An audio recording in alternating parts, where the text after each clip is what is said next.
Hi, everyone. In this video, I'm going to be talking about case prep, and in particular, we're going to be covering three things. The first is what should teams be hoping to achieve out of case prep? The second is what are the various components of case prep and how teams can allocate their time in between these components, and what are the different strategies that teams can deploy to effectively engage with these various parts of prep. And the third thing that we're going to talk about is speaker roles in the context of case prep and how certain tasks are best designated to be done by certain speakers and why that matters in a WSDC context. Before we begin, I want to just note two things at the top of this. The first is that cases and case prep fundamentally and just generally debates, they revolve around arguments and argument construction. So case prep and the discussion on case prep is inseparable from a discussion on argument construction. But this video just focuses more on the on approaches towards case prep, how to go about different parts of case, how to make the most out of it. But fundamentally, all of this comes down to argument construction. But I have a separate video for that where I talk about that in more detail. This is a bit more holistic when it comes to approaching case prep. So if you're looking for that, this is probably not the video to watch. And the second thing I want to note is that everything that I'm going to talk about is primarily informed by my own experiences, both as a speaker and as a coach. And so this is certainly not the only way to go about case prep, but I certainly hope that some of these things are useful to both, coaches and students alike. I think with that said, let's start off with the first thing, which is what should teams expect from case prep? In other words, what are the things, if done well, that basically characterize a good case prep? And again, there are many different ways of thinking about this. I think, or at least the way that I like to think about it, is that there are three things that teams should be able to have complete clarity on when it comes to case prep. And those things are the following three. So the first thing is a clarity on positions. And by this, I don't mean speaker positions. What I rather mean is there should be complete clarity amongst all team members with respect to what their stance, what their beliefs, what their viewpoint as a team is on various important questions in the debate, various important issues in the debate, various stakeholders in the debate. In other words, and perhaps in a more simpler way, you should have complete clarity in the most relevant ways with respect to what your world looks like and what your world is not, right? So you should have a good sense of that as a team and as members of the team with respect to what your positions or what your worldview is. And at the same time, you should also have a pretty decent idea of what the other side's worldview might be or what their worldview could look like. And you can also think about what you think that their worldview should be and what the burden upon them you're going to push is. Now, the thing I want to note over here is that in all likelihood, and not in all debates, will you find yourself saying these things verbatim or using analysis or thinking about things that are directly derived from here. In some debates you might, in debates where people often say that this debate is not about this, but this debate is not about this, but rather about this, they're often clarifying the debate. They're often reconstructing or sort of telling the judge what they think the correct way to view this debate is. Those sort of analyses often come from an interrogation of ideas like this. So being clear about your positions is very important from that point of view. It is also important from the point of view of consistency. You can, as a team, try to cover as much ground as possible based on what your case might be, what you think the other side might say, but inevitably you'll miss things. For example, your second speaker is speaking and they're asked a POI, and the POI, if they don't give the appropriate response, could lead to a contradiction or an inconsistency. But because you have confronted questions like these, because you have clarity on a wide array of positions, both from your own case's point of view, both from the point of view what the other side is supposed to do, odds are that your second speaker will give the appropriate response, whatever that may be, and you won't fall into the trap, so to speak. So it's really important also from a consistency point of view to be able to do this. So that's the first thing. And the second thing that you want to get out of case prep is complete clarity on what you are achieving. If the motion is you defending a policy as proposition, you need to be able to tell the judge why the policy is just, why the policy is necessary, why the policy is good, and your arguments should reflect that. I'm not saying that those should be your arguments, but your arguments should be able to address those questions basically. So if it's an actor motion and the motion is the actor should do X over Y, you should be able to tell why X over Y is almost always the right thing to do, the better thing to do, the good thing to do, the necessary thing to do, and your arguments should reflect that. So you should be very clear in simple words about your positive material.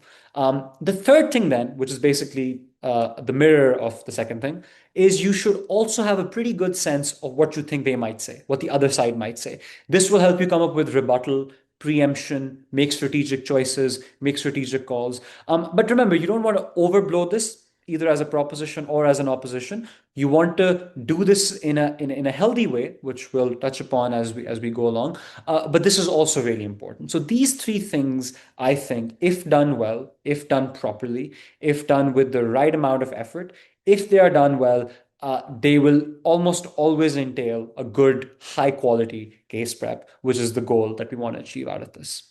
Now that we have a good understanding of what it is that we're hoping to get out of case prep, we can now discuss the specific components within case prep. I'm also going to explain how time can be and should be allocated between these various components. And we'll also be discussing, in some of the cases, how certain speakers should be designated or should be tasked to do certain things that they are better positioned to do. So before we start, let's just very quickly go over what the model looks like and what our model is going to be for case prep for the purposes of this. There are four big components, and they are brainstorm, for which you spend 10 minutes. Then there's the discussion phase, which is 20 minutes. So that's 30 minutes total. And then there's 10 to 15 minutes in which team members split apart and which the first, second speaker, and the third speaker sort of do their own individual analysis. And then in the last 10 to 15 minutes, depending on how much time you took prior to that, the team comes back together and they basically discuss a few more things. And at the 60th minute mark, prep is over, and then you go into the debate with a pretty solid case. So that's the model that we're going to basically follow. The one thing that I want to make very clear with respect to this is that the first two components of case prep, which is brainstorm and the discussion phase, these are the engine of case prep. If these two components are done properly, if they are done well, if they are done effectively, will usually lead to almost always a very good case prep. And remember, case prep, because it's a 60-minute thing, is a very continuous thing in that time period, in the sense that every stage is sort of dependent on how the preceding or the previous stage was. And so, as you'll see, brainstorm is important generally because it's the first 10 minutes of prep. They really set the tone for the individual speaker and the individual member. But then, brainstorm also informs how the discussion phase is. And then the discussion phase and brainstorm both together determine how well individually speakers can sort of, construct their own speeches and whatnot. And then that also is determinant of how fruitful the last 10 to 15 minutes of discussion is. So just keep that in mind, that case prep is never, it should never be viewed as this like a discrete set of boxes. It's a very continuous thing, and you should always view it in that way. So having said that, let's begin with the first component, and that is brainstorm. So the brainstorm phase is basically the first 10 minutes of your prep. And the idea is that, you enter the room with your teammates. There are five of you. Let's assume there are five of you. And in a couple of minutes, the bell rings, you get the motion, you read the motion. And once you've read the motion, you take a paper and you take a pen. You basically go on your own. You don't talk to any of your teammates, and you discuss the motion with yourself. Now, obviously, sometimes you might have a very important question. Something might be confusing. A term in the motion might be unclear to you. For those reasons, you should definitely reach out to one of your teammates. You should ask them what they think, what's up. And at the same time, sometimes you might have a more pressing, more important question, maybe as a team, like a clarification. For that, you'd probably have to reach out to the CAP, provided it is appropriate. So provided none of those things happen, The first 10 minutes is basically you discussing the motion with yourself. Now, this is a very basic way of looking at brainstorm. And the important thing is everybody sort of does brainstorm in their own way. Some people have a very particular template that they follow for every motion, for every brainstorm. Some people just ask a series of questions. Some people are a bit more fluid. But the point is, or what I think is important is there are two things that should be present in your approach for how you go about brainstorm. And those two things are the following. The first is you should do a healthy amount of idea generation. And I say idea generation and not necessarily arguments, because these are distinct. And in a separate video, I also clarify that. An idea is just a raw version of an argument. It's an incomplete argument. It might even just be a part of an argument, but it's not a complete argument unto itself. And a group of ideas are certainly not like the equivalent of a case. So the idea is you should first and foremost, you read a motion, you should definitely think of as many possible important questions that you think are worth answering in the context of this debate, and depending on which side you are, whether you're proposition or opposition. You should try to dissect the debate from as many angles as possible. So you should think about the relevant stakeholders. You should identify the important stakeholders. You should identify the most important sort of issues you might think that might arise. You should identify maybe important policy points that you think are essential. But the point is, you should try to think of as many ideas as possible. This is just your raw instinctive thought. This is very important. But on its own, it's not enough. This is just step one towards having a good brainstorm. The second thing that you're supposed to do, and this is the more important thing, is if you think about it, 5 people have 60 minutes to make a case in the World Schools format, and then they go after the 60th minute mark, 3 people deliver the case. The most important thing to do then in brainstorm is to try to mimic or replicate that sort of case construction within those 10 minutes. That is, you assume for those 10 minutes as an individual member of your team that there is no other teammate, there is just you, there is the motion, and you have 10 minutes to prep. You should try to push yourself to come closest to the best possible complete version of arguments that you think are going to be run in your case. In other words, you should try to come up with the most debate ready case as you possibly can. And that means you should try to construct complete arguments to the best of your capabilities. Now, I want to be very clear. This is not to say that you should try to construct the entire case or all the arguments from A to Z, because in all likelihood, that won't be possible. It's just 10 minutes. You're doing it by yourself. There's a reason why this is a team activity. But what I am trying to say is that you should try to think like that. You should try to approach it in that way. And there are two reasons for this. The first reason, which is a bit more structural, is that if you think about it, if you consider the case that you're going to make as a team by the 60th minute mark, it has a lot of things in it. It has the lines of argument. It has maybe a policy. It maybe has some clarifications. It might have, some preemptions, some counterfactual building. It'll have all these things inside it. But if you really think of what the vast majority of your case revolves around, what your case is centered around, where these framings, characterizations, maybe not policy, are inevitably going to be covered or addressed or mentioned, are your lines of argumentation. So the lines of argumentation are the most important part of a case. The framing, the policy, etc., like unto themselves, they're individually important, and as part of a case, they're important. But the arguments are essentially what are going to make you win the debate. They are the recurring theme in the first, second, and third speech to varying degrees. So the point then is that if you can do that exact construction of those arguments that are inevitably going to be the important thing, that are the bulk of your case, if you can push yourself to try to come up with the most debate ready version of those things in those 10 minutes, as opposed to just thinking of a lot of different ideas and then hoping that you would discuss them in the discussion phase with your teammates and hope to construct arguments, then you're already thinking about this is the best possible argument that I can come up with if I was to run a case. And obviously, like I said, you don't necessarily have to certainly finish the argument or certainly come up with the entire case, but you should try to do it to the best possible degree. One reason is obviously because inevitably your case is going to have to do it. The earlier the better, and the earlier the better, because if you can come up with these important you can identify the important arguments, the important parts of those arguments, and you started constructing it, you've done it earlier, which means that you've thought about it for longer, which means odds are that you can come up with the argument yourself. But even if you can't come up with it, can't come up with like completely with yourself, or at some point you're unable to reason your way through it, you have identified it, which means that as the discussion phase comes about, you can discuss it with your teammates, as opposed to you discussing ideas at the beginning with your teammates and then hoping to identify these important things somewhere in the middle of the discussion. You already identified it. And I want you to think about it from this angle as well. This is just from the point of view of an individual team member, what you as an individual might do.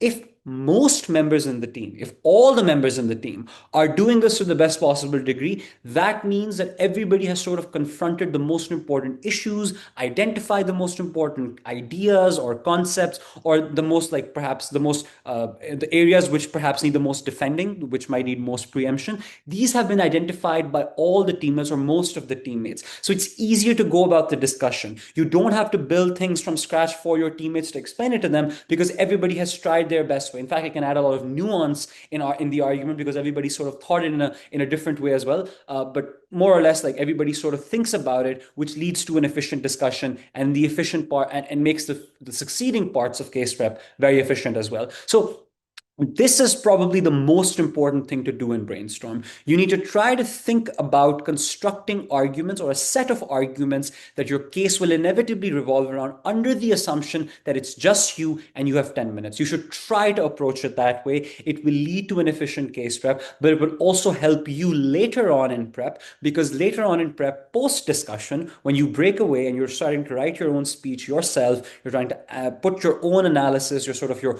own take on things, you thought about these ideas for longer. So that allows you to access the last 10 to 15 minutes for an efficient discussion as well. And holistically, it makes case prep very efficient. So the first 10 minutes, which is basically brainstorm, should be dedicated towards doing this. And I think 10 minutes is a healthy amount of time. I would in fact say that 5 minutes is maybe too less. And I would say that if in the very few cases, if you think that 10 minutes is not enough, and on occasion you need like maybe 15 minutes, that's fine. But I would say 10 minutes is a good point to stop, because you also have to then discuss. But brainstorm is critical. And the most important piece of advice in your approach, whatever approach you have, needs to be that you need to think about ideas, obviously, but on their own, they are not enough. You need to try converting those ideas into arguments within brainstorm rather than waiting for the discussion to start. Because if you can do it consistently throughout case preps, if you can repeat this or mimic this throughout brainstorms,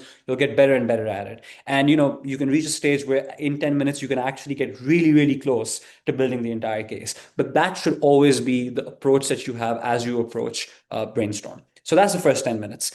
The next 20 minutes then is the discussion phase. And remember, collectively, the discussion phase and brainstorm are the engine of prep. So we need to make sure that these 30 minutes are done really well, are done very efficiently. So the next 20 minutes then is the discussion phase.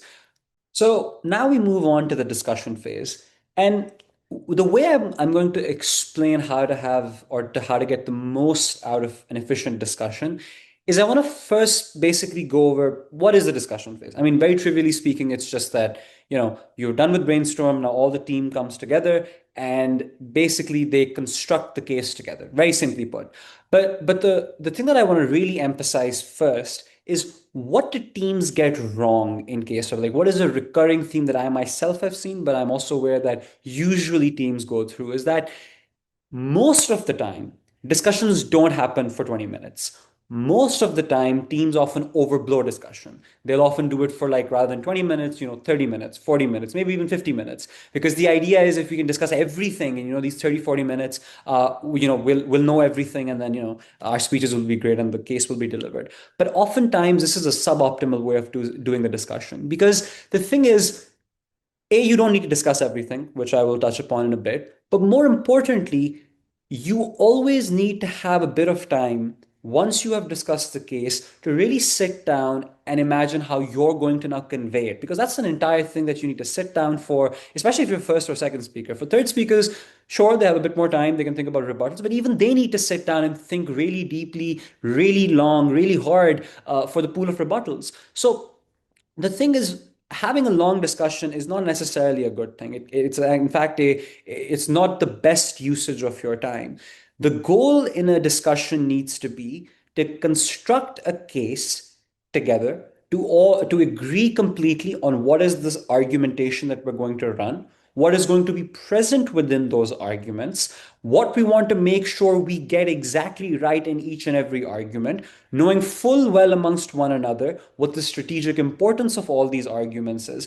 But you certainly do not need to, as an individual team member or as a team completely, you do not need to discuss each and every single argument, each and every single tier within an argument, and like discuss each and every detail. That is not the point. The point needs to be, or the goal needs to be able to present your argument, not ideas, your arguments, the closest version that you've been able to come up with. Tell your teammates the structure, the first or two tiers of your argument, or the parts of your argument, that are generally simple, that you hope your teammates will get. For instance, if the motion is about returning historical artifacts back to their former colonies that the colonizers perhaps stole in the process of colonization. If you come up with an argument as proposition that we think that this is the ethical or the just thing to do, given that this was theft, the first tier of that argument probably is going to explain some sort of context for how this how this plunder, how this loot, how this extraction happened, how the colonizers did it, why the colonies couldn't do anything about it, why that accumulates to theft. That'll be like the first tier of the argument, how the argument is introduced. But the probability that you need to tell your teammates the like every single detail in like complete detail is probably not very important. In fact, in your actual speech, if the first speaker gives this argument, odds are you don't need to even explain a lot of this in a lot of detail to the judge. So you don't need to explain everything to your teammate. What you will probably need to identify in the discussion phase, whoever is presenting this argument, is the next tier, the one where you're going to basically be explaining how this context eventually allows us to explain that what happened originally was theft, and that the best way to make up for that theft is by giving these people or these colonies back these historical artifacts, in spite of the fact that the colonies have kept it for 200 years. They've sort of preserved them, protected them, maybe even added value to them. In spite of all of that, the right thing to do is this, and obviously explaining why that is the right thing. That is probably what you want to identify in the discussion phase are the more important tiers. You want to explain a bit of them, but you also don't want to explain a lot of them, because the idea is, if your teammates are understanding it, you can move on to the next one. If somebody doesn't get anything, then the other team members should identify it. But the point needs to be, you cannot explain every single thing in detail, because if you do that, you're not going to finish it in 20 minutes. You should try to have effective presentation. Each team member should be cognizant of that, and you should only try to really discuss the important parts of the argument. But you should certainly, like every team member should certainly know what the structure of the argument is, what the holistic overall tagline of the argument is, what each structure of the argument is, just so that they have a mental roadmap in case the speaker misses something, in case they need to reiterate something, also for just their own convenience. That's why some teams use a board, some teams don't use a board. But this is like really important. Or I suppose like people use Google Docs now. You can also use that. So the point is, you need to ensure that your discussion is efficient, but you also need to ensure that your discussion is to the point. Only discuss broad taglines so that everybody knows the structure, but also make sure that you discuss the most important things, because that's what you're really going to need to explain. Now, the one last thing that is really important to having an efficient discussion that I haven't discussed right now is the structure you follow. Now, this is a little bit more, I suppose, team dependent. It's a bit more subjective, which is that In my experience, the vast majority of teams, the way that they go about their discussion phase or how they do the post brainstorm activity is that usually the first or second speaker is usually at the forefront of that discussion. That doesn't mean that they are the only people who talk, but they're the people who sort of anchor that conversation. They sort of lead it, and this is generally what happens. The reason this happens is because first and second speakers are the ones who really have to present positive matter because thirds cannot present new positive matter. Thirds can obviously reconstruct, seconds obviously reconstruct, first speakers obviously just present the case.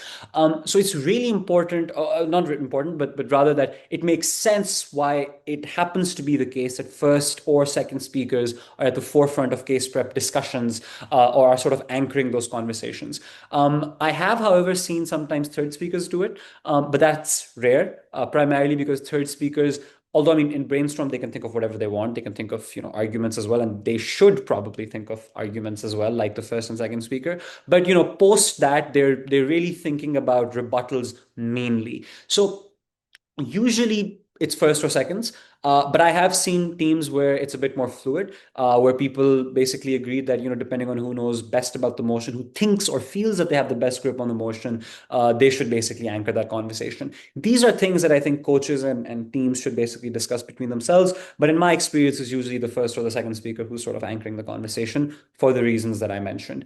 And so what matters is it doesn't really matter which structure you follow. Whatever works for you is probably the best way to go about it. What is really important is you're making sure you're doing the things that I mentioned prior to this, which is maintaining focus and efficiency.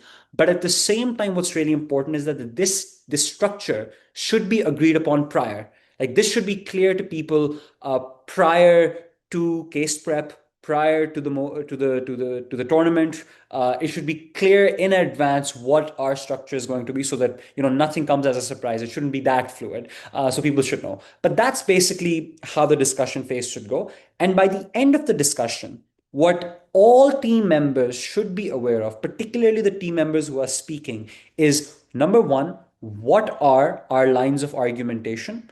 Number two, what is present within those lines of argumentation, i.e., if LOA1 is about, like we discussed, that it is ethically just for the colonies to get back. It is ethically just, or it is like the proportional response to theft that the colonies get back the historical artifacts that were stolen from them prior to this. If that's the argument, every team member should know the tagline so that they can keep referring to it, so they maintain consistency as a team.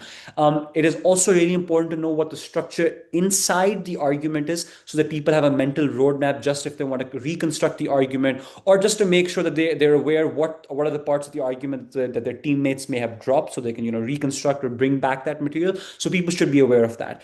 And number three, you should be absolutely aware of why those arguments are important. What is the relevance of those arguments? How those arguments perhaps contrast to the other side's arguments? How they perhaps are important in the debate in general? How maybe they are important independent of anything else in the debate, but just on their own, why those arguments are important? This is basically just knowing how to weigh your arguments in advance, but every team member should be aware of this. And remember, as you're going through discussion, this is the fourth thing, you will inevitably, as you're confronting arguments, as you're presenting arguments, as you're adding, subtracting, merging different arguments, because you're not trying to make the case, you should absolutely, also think about, basic questions like, did this thing the other side might say this, so you might want to bake in some shielding, some preemption, depending on that. Don't overblow this though, because there's a third speaker who is going to make a very constructive pool of rebuttals later on, but you probably want to confront just basic questions, basic, perhaps preemptions that the other side might have, but you don't want to overblow this because that then gets into too much negative case, and that's not very good for your positive case, because then you start assuming very particularly what the other side might say on the off chance that they don't, or if they don't say it the way that you thought they won't say, but your case is made in that way, you lose that fluidity on the floor and you become very rigid. So don't overblow that. The final thing and the fifth thing to make sure is that some motions require model building, some motions require some form of policy building, some motions require some sort of very clear narrative explanation, what the narrative is, what the narrative isn't. These are all things that come in world building, or in other words, the thing that we discussed earlier. These are basically all your positions. These are all your stances. You want to be very clear about these as well. And if the motion demands, or depending on what the motion demands, you want to make sure that your first speaker clarifies it, depending on whatever it is, whether it's a policy, a clarification, a narrative related thing, whatever it is, a definition, it could be definition. But that should be very clear. So these are the five things that you want to make sure that you have by the end of a discussion. And to make sure that you have all these things, and that you have them in an efficient way, you should make sure that you have a structure that is agreed upon in advance. And within that structure, you should maintain efficiency and focus. That is the second part of prep. That is a discussion phase. Now we've concluded the first 30 minutes of prep. Brainstorm and discussion are done. The first 30 minutes are done. Now we move on to the next 10 to 15 minutes, depending on however much time you need. We can be a bit more loose with that. And that is going to be basically team members split apart. And now they're going to focus on their own individual speeches. So by the end of the 30-minute mark, every single team member should be aware of what the case is, and they should be on the same page. And everybody should be aware of the five things that I mentioned prior to this. Now, the the way that the next 10 to 15 minutes go is that every single speaker basically splits apart and sits on their by themselves. And what they're going to do is that they're going to basically develop on their own the parts of the case that they are responsible for. All right. So the next 10 to 15 minutes basically is very much dependent on what your speaker position is if you want to make the most out of it. I will say if you're a resource, you can just sit by yourself with the other resource if there are two resources, and you can just play the role of a third speaker. Alternatively, some teams and some combinations, certain speakers appreciate having a resource with them to sort of help them out with certain things. You can do that as well. Whatever works and whatever the team thinks works best. The speakers, however, must be doing the things that are best suited depending upon their speaker position. So let's go speaker by speaker then. The first speaker, because they're responsible for laying out the case, both like first proposition and first opposition, both of them are responsible for presenting their case basically from A to Z. And so they should be spending their time constructing their speeches. Over here, the one caveat is that first proposition is the only speaker in the entirety of the debate who can actually, before the debate, inside prep, write down a speech from A to Z if they follow this prep structure. And they can actually give the speech one-to-one. Like they can give the speech with absolute certainty without having to really, think about things on the floor. The only caveat, the only exception to the first prop speech is the POI. That's the only unexpected part, provided that they are able to, construct their speech. So that's what the first proposition speaker can actually end up doing. The first opposition speaker, on the other hand, differs just in one way. And that one way is that they will have to have a part of their speech that is going to be devoted to like rebutting the other side, giving like first layer responses to the other side to first proposition. And there's going to be parts of their case that they have already made, the parts of their speech that they have already written down, where they will have to incorporate rebuttal that they will only find out about when first proposition speaks. So the one thing that first opposition should also be doing at the back of their head is thinking about, what are the things to just expect from the other side, just a mental roadmap of the possibilities of or the possible rebuttals that they might end up giving. The thing, however, is if in the discussion phase you have covered as a team first layer rebuttals, the third speaker has helped with this, maybe the second speaker has brought it up, the first opposition will already be sort of aware about this, but you don't need to overblow this inside these 10 to 15 minutes because you will talk to your third speaker eventually as well. So the first op and the first prop do very similar things in these 10 to 15 minutes. The only caveat is that first opposition, they need to consider like some of the things that the other speaker will be saying because that part of their speech is a bit of a question mark. But for that, you have a third and a second speaker that will help you in the next 10 to 15 minutes. So then we move on to second speakers. Second speakers are going to do a very similar thing. They're going to, number one, focus on constructing their own line of argument.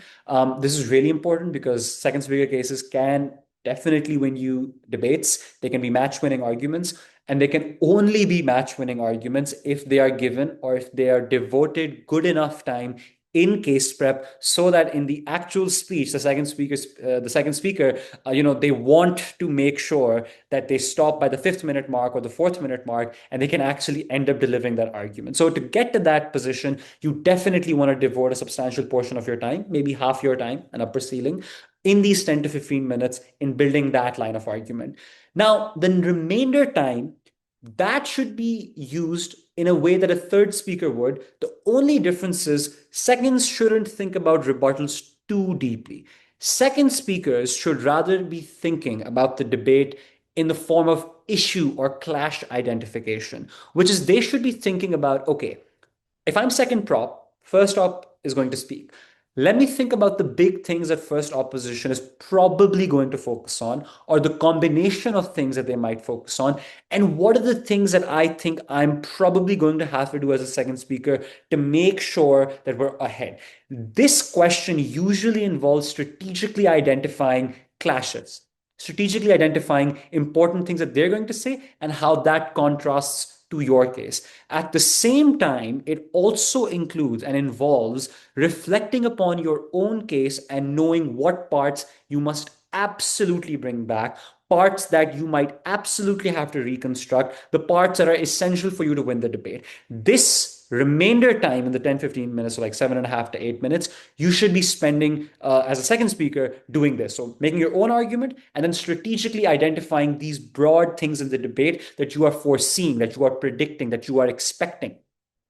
And remember, you don't need to think too deeply about rebuttal. Obviously, you'll inevitably think about some rebuttal just by virtue of the sort of activity that this is, by thinking about what the other side is probably going to say and how you might want to anchor that, or how that relates to your case. It inevitably involves thinking about what they might say and how you might respond to that. But don't overblow it as well. Do it a bit more than your first speakers might, but not as much as your third speaker, because you're going to talk to your third speaker. Now comes the third speaker. The third speaker, and I want to note that even in brainstorm, it's fine for a third speaker to think about arguments from a positive case standpoint. They don't need to think about rebuttal, or they don't need to think about what the other side might say, or they don't need to start thinking about negative case. In fact, I would advise and I would suggest that it's probably good for third speakers to also think about positive material, because you don't want them to just, be thinking about the negative case. Because a lot of times what will end up happening is that their thinking will be so geared towards what the other side might say that they might lose the grip of lose their own grip over their own case, or their own understanding of their own case might suffer or deteriorate. So third speakers don't need to, in brainstorm, be thinking about rebuttal or the other side. They can think about the positive case. What third speakers should probably do, however, is that if first and seconds are taking the lead in the discussion, and odds are that, the way the discussion goes, that, first and second will probably cover the bulk of it. Thirds can obviously add if they think something is missing in those positive arguments. But as that discussion is going and as you're going about it, third speakers, as they're seeing the first and second speakers sort of, go about, construct the case, anchor the conversation, they should be thinking about possible things that the other side might say, and they should be identifying them already, because they're the people who are going to anchor that conversation in the discussion phase for the team as well. Seconds can also do that, but thirds should sort of devote themselves to it. Plus, if they want to add, their own positive material, if they think something's been missed, that's also very good. But in the next 10-15 minutes, they should absolutely devote their time into identifying the arguments of the other side. And remember, you don't have to think very specifically what the other side is going to say. Like, you don't have to think about, I think this is going to be their first tier or the second tier of their argument. You don't have to do that. You need to think about the broad strokes of what the other side is going to say. For instance, you might think, okay, their counter characterization is going to be this. Here's how we respond: A, B, and C. Okay, they're probably going to come up and say, no, that this wasn't theft, that the colonizers didn't steal it. They were actually given as gifts voluntarily by rulers of that time of those colonies. And those rulers, they had a lot of legitimacy and whatnot. Like, they might say something like that. And you think of responses to that. So the point is, the third speaker needs to devote their time to thinking about what the other side's attacks are going to be, both towards their case and just independent arguments that the other side might just come up with, or independent ideas that the other side might come up with. And then you want to think of as many good responses as possible to them.